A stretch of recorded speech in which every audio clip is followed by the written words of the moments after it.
طبعا ئەمڕۆ دووەم ڕۆژی چوارەمین پێشانگای تایبەتی هونەری کاریکاتێرە دەربارەی ژیان لە سەردەمی تەکنەلۆجیا. ئەم پێشەنگایە پێکهاتێ لە 50 تابلۆی ئەنی کە تێدا نمایش کراوە.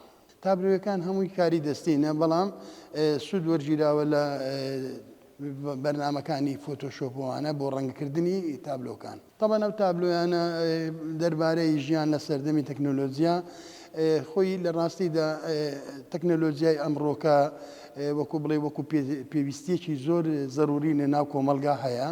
ئیتر هەموو ئامێرێک و هەموو کارێک جانبی سلبی و ئیجابی هەیە. تۆ کاتێک کە جانبە سلبیەکانی ئەو ئامێرانە ئەوەیە کە تۆ بە تەندروستی بەکاری بێنی و کێشە و گرفتی بۆ کۆمەلگا دروستکاتن. ئیتر ئەوەیە من هەوڵم داوە پەنجە لەسەر ئەو کێشە و گرفتانە دابنێم. خۆی لە ڕاستیدا پەیامی ئەو هونەری کاریکاتێر ئەوەیە کە